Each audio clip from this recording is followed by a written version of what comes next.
Tous d'être là pour cette seconde table ronde animée par le Collège culinaire de France pour essayer de mettre en avant l'artisanat dans les filières des métiers qui constituent le patrimoine culinaire artisanal.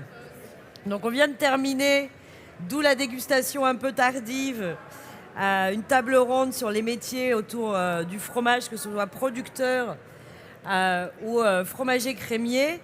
Et on va vous présenter une deuxième table ronde aujourd'hui sur l'univers, et on reviendra sur cet intitulé, mais des boissons non alcoolisées, notamment dans la restauration. Un petit introduction rapide sur le Collège culinaire de France. Donc moi je suis Célia Tinck, je suis secrétaire générale du Collège culinaire de France, pour ceux qui n'étaient pas là à la première table ronde ce matin, qui est un collectif de 3000 producteurs, artisans, restaurants à travers toute la France, qui, de par leur démarche individuelle, collectivement, essayent de démontrer qu'il existe une alternative à l'industrialisation, que ce soit à l'industrialisation de la production, à l'industrialisation de l'alimentation, que ce soit l'alimentation chez soi ou l'alimentation quand on va au restaurant, et donc de lutter aussi contre l'industrialisation de l'univers de la restauration, puisqu'on sait que malheureusement 80% des restaurants en France sont des restaurants qui ne font que réchauffer des produits industriels et ne cuisinent pas des produits. Donc l'idée aujourd'hui, en traitant les produits des boissons non alcoolisées, c'est absolument pas d'opposer justement les boissons alcoolisées comme sont le vin ou les bières ou les alcools et spiritueux aux boissons non alcoolisées. Je pense que l'univers du vin, en particulier cette année, a énormément souffert.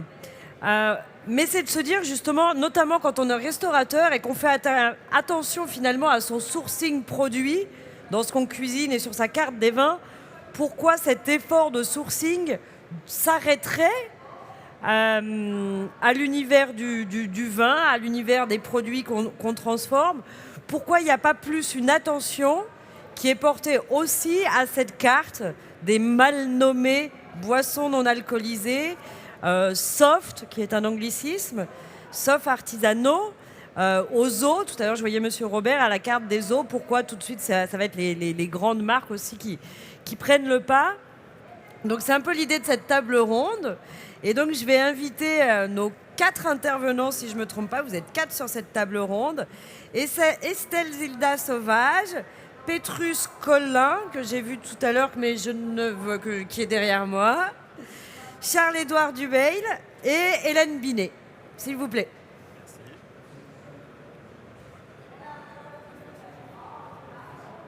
Merci. Charlie, quand on aura fini le service.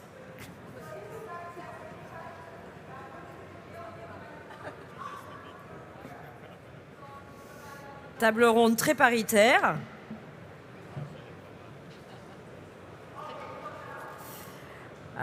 Tout d'abord, merci à tous les 4 d'être venus jusqu'à nous.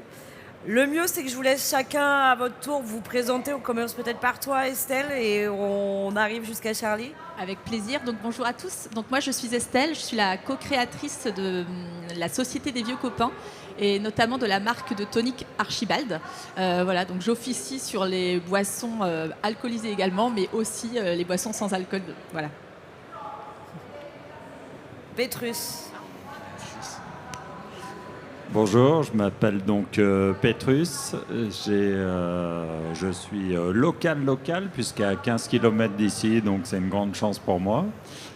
Et j'ai commencé par le monde de la bière, puisque je suis brasseur, je suis producteur de bière depuis 12 ans.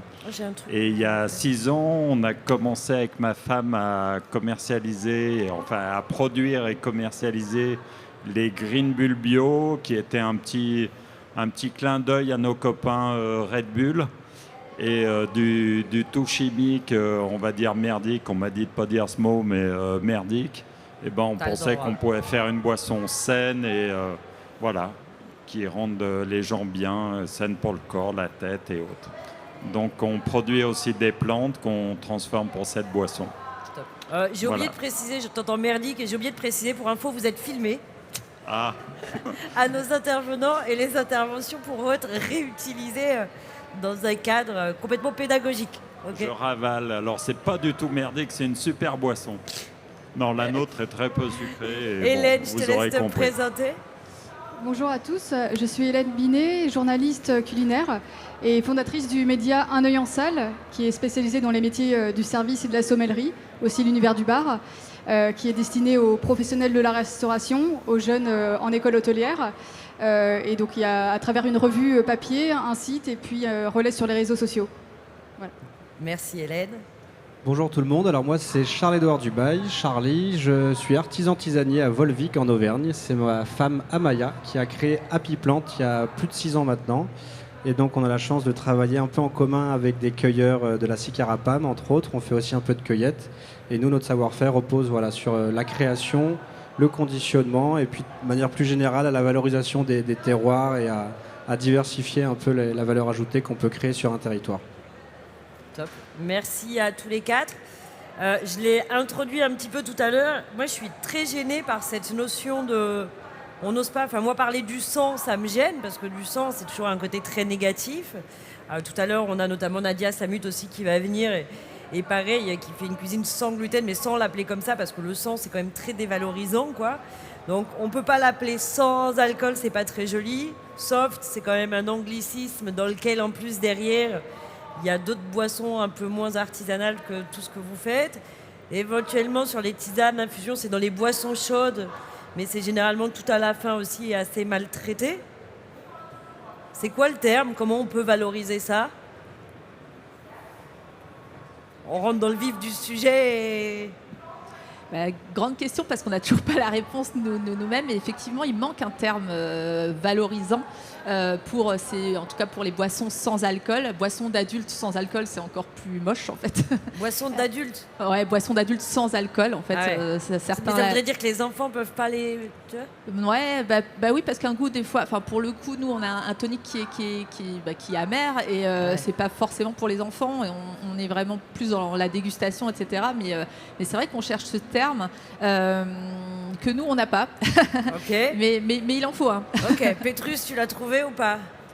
Alors, après avoir beaucoup cherché, puisque c'est des jus de plantes, en fait, les Green Bulls, et on est resté sur un mot un peu long, mais qui est la tisane grand-mère sans la grand-mère. Très bien, ça va être long sur une carte de resto, j'imagine sur l'ardoise, mais...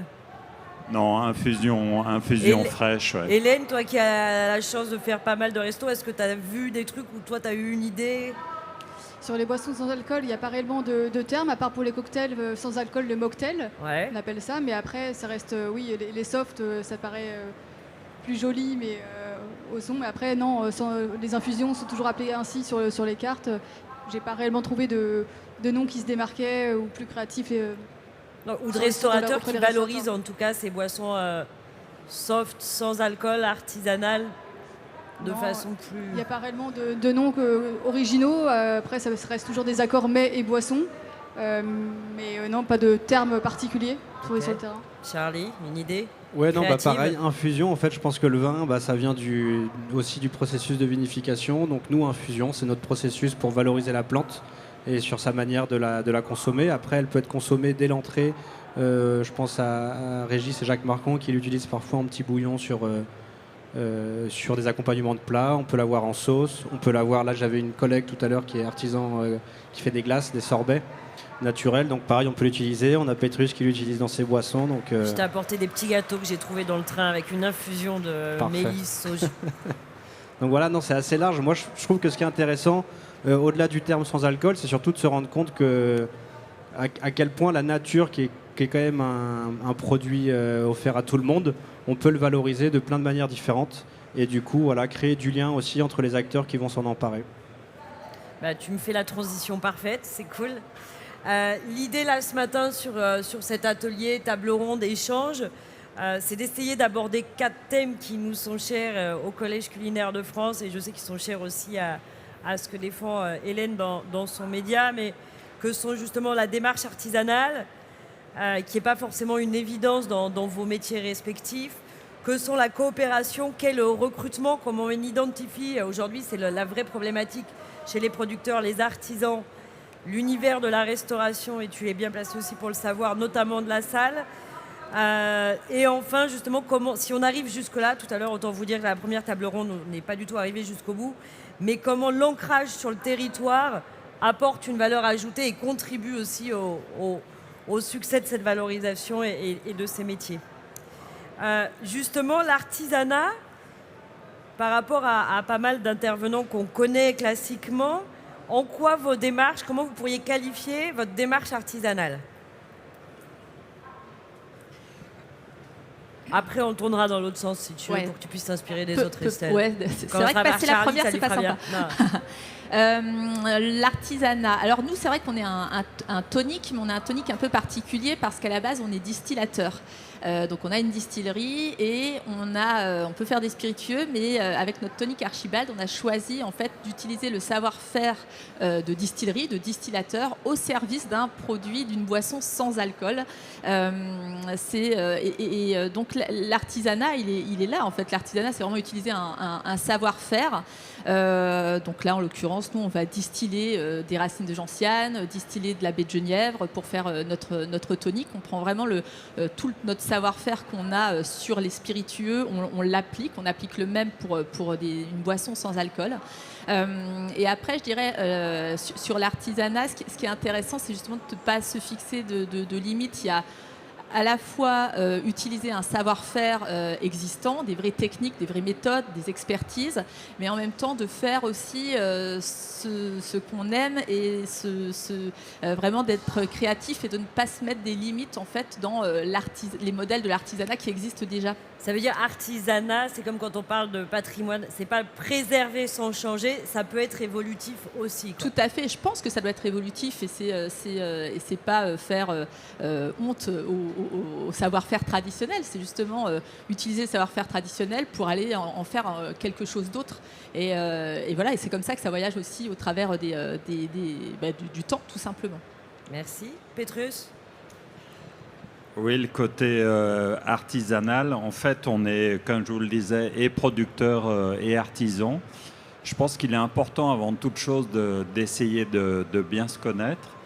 Et le monde de l'artisanat, je le concevais plutôt en collaboration, en mettant, par exemple, un outil de production en commun.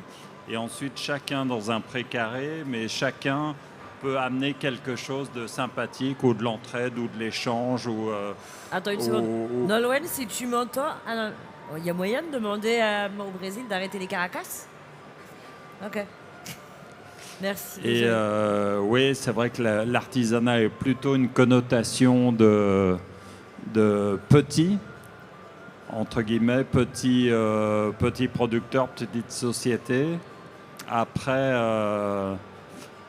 En fait, le problème, dès qu'on monte en volume, j'ai l'impression qu'on perd un peu de la qualité et c'est très dur à la garder, cette qualité, cette dimension. Finalement, de ne pas rester petit, voilà, mais de rester artisanal. Voilà. Et moi, j'ai préféré, en ce qui me concerne, puisqu'on parlait de bien se connaître, j'ai préféré rester petit et de pouvoir dimensionner avec d'autres producteurs, puisqu'on travaille avec d'autres producteurs de plantes et des cueilleurs sauvages aussi, de dire voilà, comment vous valorisez votre production de plantes dans un produit qui se termine en green bull, voilà, un produit final. Donc je le conçois plutôt comme ça qu'une grosse société très pyramidale. Merci. Hélène, je vais avoir une question un peu différente pour toi, parce que je sais que ta démarche de journaliste, elle est artisanale, mais ce n'est pas le même débat. Charlie, peut-être sur le sujet? Non, y a beaucoup de choses qui ont été dites, mais pour moi, l'artisanal, surtout, c'est le côté artistique. Enfin, on retrouve ce côté artistique qui est propre du coup à chaque artisan. Et c'est ce qui donne aussi un peu l'originalité de chaque produit artisanal, à l'inverse de l'industriel où tout est bien mécanisé. On va avoir l'objectif de faire du volume et d'avoir le même produit. Je pense qu'on peut avoir en effet un certain seuil en termes d'artisanat. Nous, aujourd'hui, on est une dizaine, mais c'est une dizaine de personnes qui chacune travaillent en fait les plantes. On n'a pas d'investissement machine à faire parce qu'on fait tout à la main de A à Z et c'est super important pour nous de respecter la plante depuis son biotope jusque dans le sachet, dans la tasse des consommateurs. Et donc, ouais, moi, le côté artisanal, ce que je trouve génial, c'est ça, c'est que chaque pièce va être unique. Nous, chaque sachet va être unique parce que ça dépend de l'humeur de la personne, ça dépend de sa manière dont elle va le travailler, etc. Et je pense que c'est pareil pour tous les produits dont on parle. Ouais, merci. On y reviendra peut-être et Christian, dans sa conclusion, en parlera. Vous avez beaucoup parlé de savoir-faire pour la démarche artisanale. Mais nous, dans la définition qu'on en a fait, on parle de savoir-faire, mais combiné aussi à un savoir-être.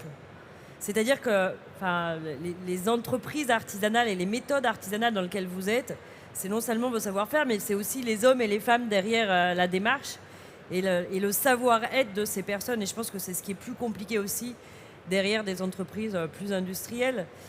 Hélène, du coup, toi qui connais bien les restaurateurs, les métiers de la salle, qui souvent viennent parler, je crois que c'est Pétrus, on m'a raconté, mes collaboratrices qui ont eu la gentillesse de préparer avec vous les tables rondes, une anecdote que je me permets de raconter de ta boisson qui se retrouve dans un frigo d'hôtel. Donc au début, tu es content, parce que d'habitude, dans un frigo, vous savez, petit frigo d'hôtel, on n'a que du Coca-Cola, des machins, des marques, et je ne devrais pas donner de nom de marque, mais des noms de grosses entreprises. Et en fait, au début, on se dit c'est génial, ça, dans une démarche, mais finalement, le produit ne se vend pas parce que contrairement à un restaurant, il n'y a pas le métier de la salle pour raconter l'histoire du produit, tu vois. Je crois que c'est ça l'histoire. Et après, je passerai la transition à Hélène naturellement là-dessus. Donc, quelle valeur ajoutée après, justement, dans un restaurant, à travailler des produits artisanaux et comment la salle peut se faire ambassadeur de tous ces artisans. Voilà. Oui, tu l'as dit, les acteurs de la salle ont un vrai rôle à jouer justement pour valoriser les artisans, les sinon, producteurs regarde et ces juste boissons. l'histoire du frigo, c'est le contre-exemple d'un métier sans salle en fait. Puisqu'ils ont une expertise sur les sujets en allant sur le terrain, donc à la rencontre de tous les artisans, en connaissant les produits, en les argumentant justement en salle face client. Et cette offre qu'on peut diversifier sur les boissons sans alcool permet justement de développer aussi d'une part le chiffre d'affaires, parce qu'il ne faut pas négliger qu'un restaurant ça reste une entreprise, et de proposer aussi autre chose à la clientèle qui est de notamment plus en plus soucieuse. Ouais, le midi notamment, on sait que la clientèle boit quand même moins de vin qu'il y a un moment. Je crois que les chiffres de consommation de vin, même dans un pays comme la France, je casse ma déco. Oui, c'est vrai que le midi ou même tout type de personnes ne souhaite pas forcément prendre de vin ou des boissons alcoolisées. Et donc c'est bien de proposer une offre autre alternative, chose. ça te permet aussi pour un restaurateur d'augmenter le chiffre d'affaires. Complètement, oui. Ça permet de développer le chiffre d'affaires et de proposer autre chose, de se différencier, de se démarquer par rapport à d'autres établissements aux alentours et de proposer des produits artisanaux, des boissons qui ont un réel sens, une histoire. C'est ce que les clients recherchent.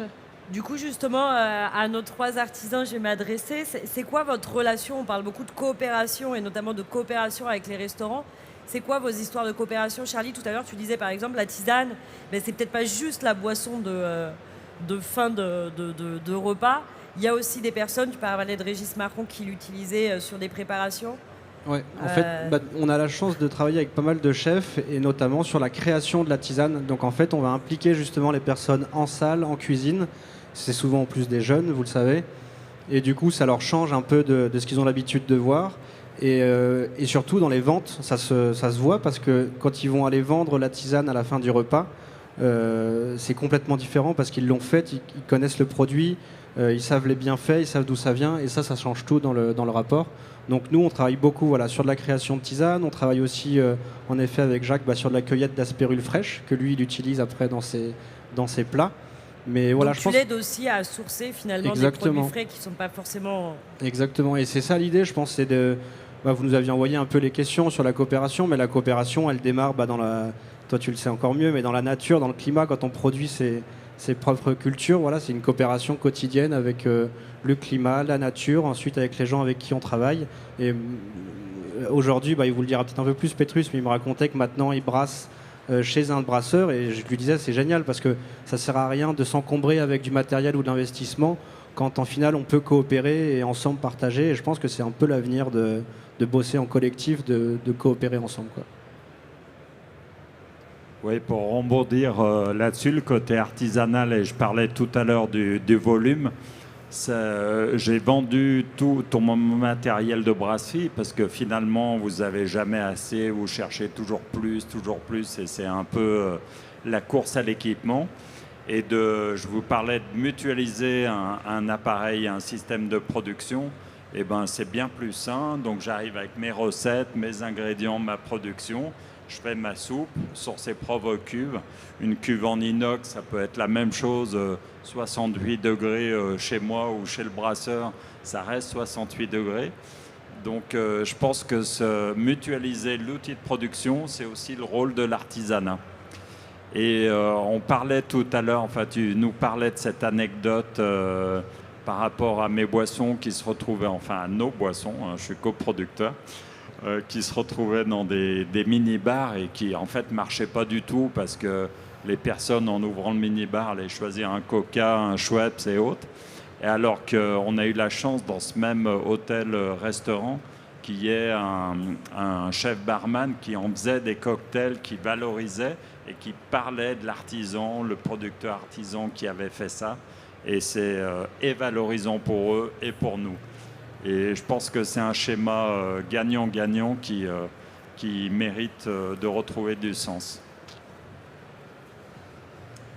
Alors moi j'ajouterais juste 2 points pour finir pour ta question sur comment on coopère avec les restaurateurs. Effectivement, pour nous c'est des partenaires, hein, c'est pas qu'un client ou c'est pas juste des gens à qui on vend des bouteilles. Donc c'est important de se connaître. Alors c'est sûr qu'il y en a qu'on connaît plus que d'autres, hein, mais on essaye de les rencontrer en tout cas. Parce que c'est vrai que quand on va au restaurant, vous le savez tous, mais c'est avant tout un lieu d'expérience. Et que l'expérience, elle passe par évidemment le plaisir gustatif, mais c'est aussi toute l'histoire qu'on va raconter. Donc on est obligé à un moment donné, effectivement, de rencontrer justement que ce soit le chef, le sommelier ou le personnel en salle pour les former, mais même à minima, mais pour qu'on goûte ensemble et que derrière ils puissent raconter la même histoire ou l'expérience qu'ils ont eue avec nous en dégustant. Et les histoires, c'est ce qui aussi ça participe, ça contribue à l'expérience globale en fait d'aller au restaurant. Et puis ensuite, je dirais sur comment on coopère, nous on a vraiment cette philosophie, comme vous tous ici. C'est vraiment, on travaille main dans la main et c'est vraiment se connaître. On aime bien poser une question à tous nos clients, c'est comment on peut vous aider, quelles sont vos problématiques, et on explique à chaque fois nous aussi nos problématiques. Et c'est important. On a une toute petite équipe, hein, mais on a quand même deux personnes, 2 ambassadeurs qui visitent les restaurants, etc. Et quand ils voient nos clients, ça fait partie en fait de leur discours entre guillemets, d'examiner avec eux, d'examiner avec les clients quels sont leurs problèmes et comment on peut les aider. Mais tu dis quelque chose de très important quand au collège culinaire on définit cette coopération, parce que c'est pas de la coopération juste pour être joli, gentil, etc. C'est que ça doit être gagnant-gagnant. Complètement. Donc si tu essayes de gagner en écrasant l'autre, ça ne marche pas, et ça ne pourra marcher que si tu grandis ensemble. Donc, et puis je dirais, c'est toujours hyper surprenant. Moi, ça m'étonne toujours en fait mais plus on parle, plus on se connaît, et plus il en ressort plein de choses, et plus on découvre les problèmes de l'autre. Alors même si on va pas jusqu'à prendre sa place pour vivre son métier, mais ce qui serait encore mieux, ça c'est sûr. Mais c'est se comprendre, et quand on se comprend, on travaille mieux ensemble. Et si on travaille mieux ensemble, le restaurateur, le client en tout cas va être content, vendre plus en tout cas, et tout le monde est content au final. Voilà, on travaille ensemble. Le mot travailler, c'est ensemble surtout ce qui est intéressant. C'est pas juste des étapes de je vends, j'achète et je revends, mais non, on est tous ensemble. Ouais. Et je rebondis sur ce qu'on se disait tout à l'heure en introduction et qu'Hélène a rappelé aussi, c'est finalement.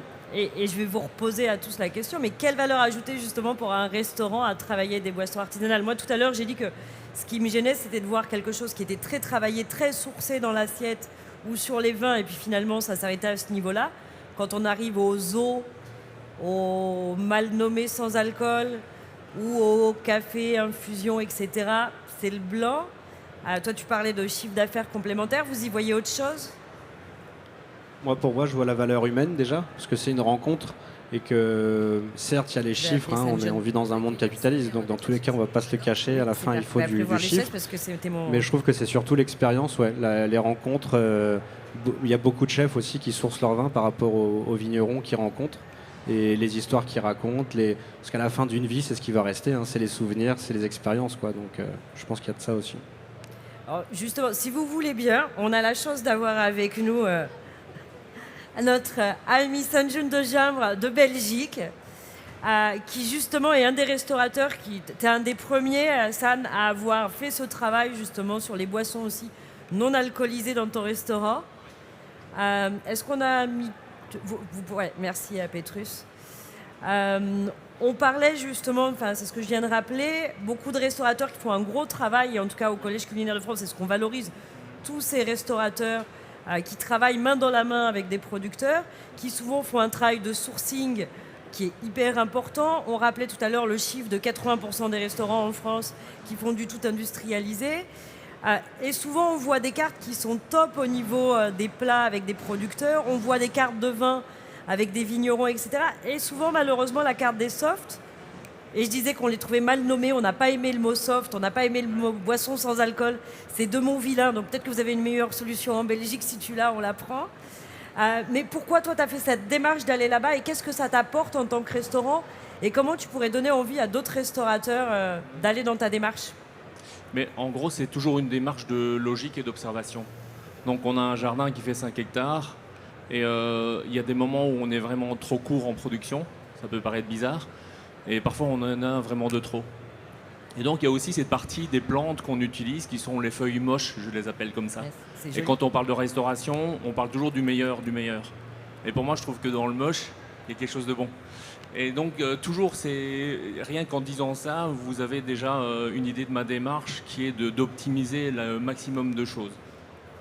Et donc, quand on prend ces feuilles moches, elles ont un goût, elles ont de la puissance, elles ont quelque chose à donner encore.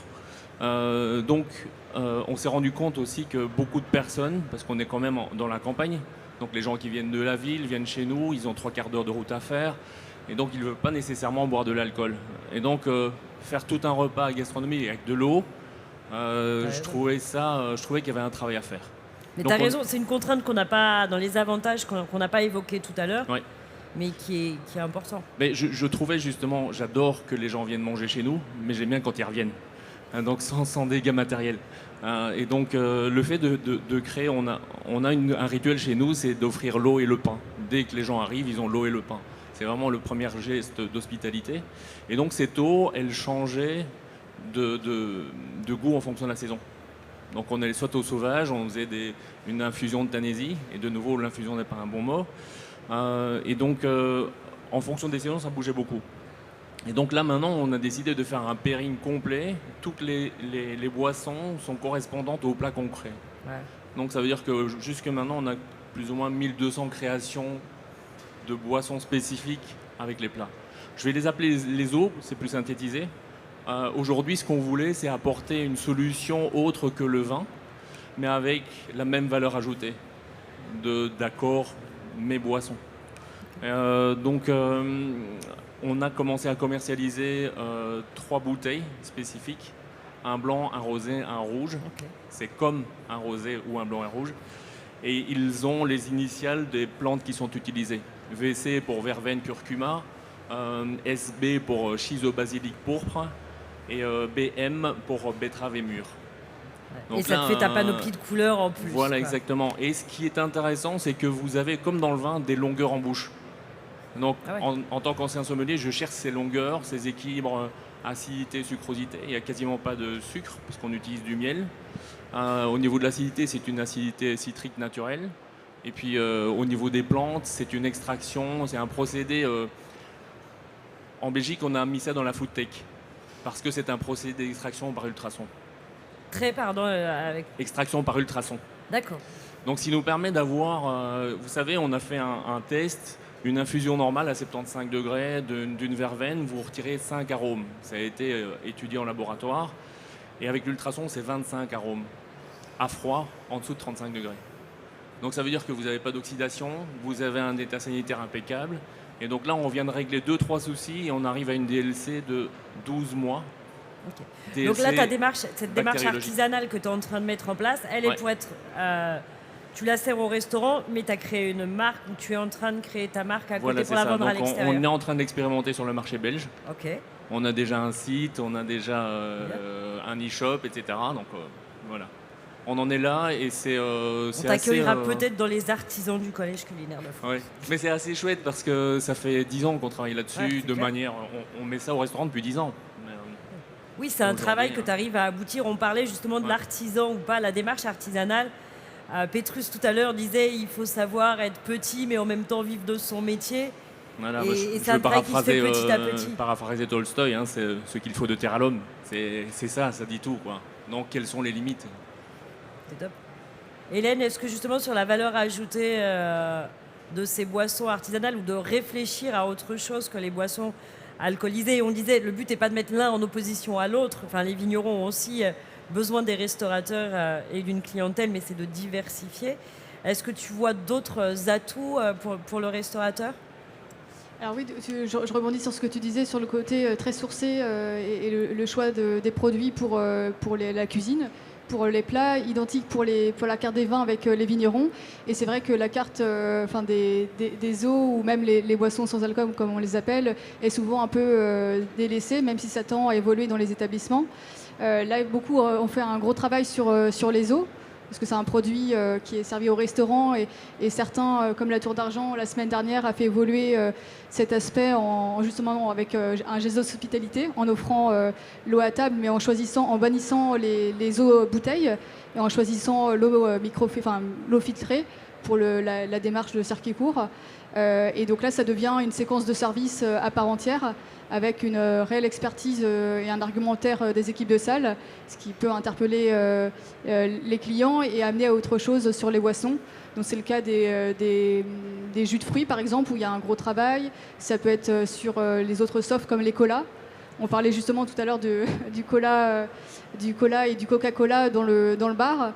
Là, c'est un autre sujet, mais c'est assez paradoxal de se dire on tend à valoriser les produits artisanaux, mais finalement, est-ce que la clientèle est vraiment prête à justement choisir ces produits?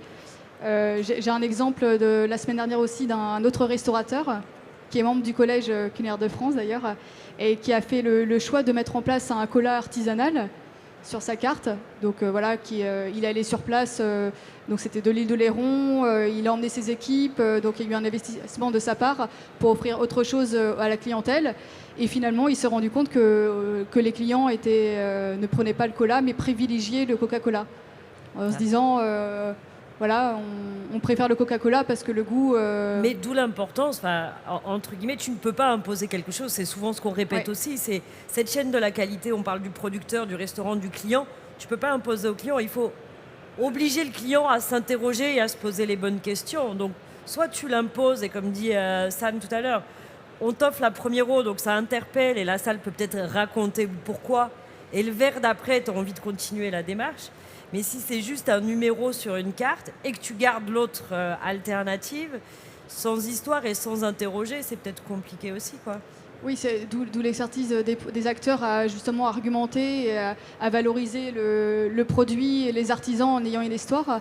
Donc c'est clair pour tous les produits, mais là spécifiquement sur le cola, c'était juste la question de se dire est-ce que la clientèle est prête justement à goûter ces produits. Enfin, les adultes oui, mais c'est vrai que les enfants ont toujours connaissent que le Coca-Cola ou Pepsi et c'est très compliqué de faire changer les choses. Je pense que c'est dans l'éducation au goût, peut-être à l'école, de faire changer les mentalités sur ces produits artisanaux. Et je rebondis parce qu'une des vraies questions aussi dans nos univers, que ce soit vous en tant qu'artisan ou les restaurants, en ce moment, c'est le recrutement. Est-ce que sur la salle, justement, d'avoir plus d'histoire, plus de responsabilité, c'est pas aussi une façon, et Sam, tu parlais que toi, tu étais sommelier avant, est-ce que c'est pas aussi une façon de redonner de l'attractivité ou une nouvelle attractivité, une nouvelle... valorisation, un nouveau souffle à ces métiers qui aujourd'hui ont du mal à recruter? Non, c'est vrai que le secteur de la restauration souffre post-Covid. Pas Mais que, je crois- les producteurs, les mais artisans producteurs aussi. tous, hein. et aussi, c'est tout l'écosystème, Ouais. tout ce qui entoure le secteur, notamment le recrutement, mais je crois que ça touche tous les services, aussi bien la cuisine que Et que tous la les salle. pays, si je puis Et me tous les pays permettre, aussi. c'est pas... Voilà. C'est vraiment un phénomène mondial, on le constate, mais je pense qu'il y a aussi un phénomène qui existait déjà avant, qui s'est accentué avec cette crise, hein. Donc aujourd'hui, un secteur un peu affaibli, mais on se rend compte que quand on regarde sur une échelle de management, il y a 5 points, et il y a 2 points qui sont essentiels, c'est un bon salaire et un bon esprit d'équipe. Donc ça, si vous n'avez déjà pas ça, ça vaut pas la peine d'aller plus loin. Mais après, les 3 autres points, c'est vraiment une question de sens, de possibilité de progression et de grandissement personnel. Et donc si vous arrivez à toucher ces 3 points-là, vous arrivez aussi à rallier, enfin je vous avoue aujourd'hui, je ferai le faillot en disant que je n'ai pas de problème de personnel, mais aujourd'hui je n'ai pas trop de soucis d'avoir des gens qui viennent chez nous parce qu'ils disent dans les CV, je vois, voilà, j'aime la manière dont vous amenez les choses, etc. Donc on sent qu'il y a une personnalisation aussi du CV. C'est pas un truc tout téléphoné en disant Il l'a pas envoyé je partout, registre au quoi. stress, Ouais. je sais si c'est là. Non, c'est vrai.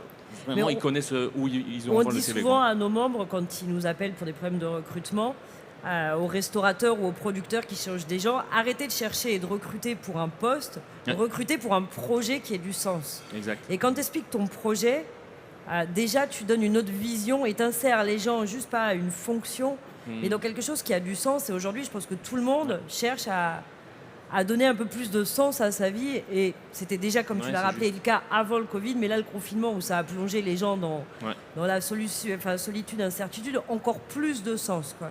Donc, Et on va encore avoir, à mon avis, les effets, la queue de la comète pendant quelques mois, mais je pense que tous ces jeunes qui se disent c'est plus pour moi le métier, je veux faire 8 heures par jour. Il n'y a rien à faire quand on rentre dans ce métier de la restauration, c'est quelque chose qui nous prend aux tripes.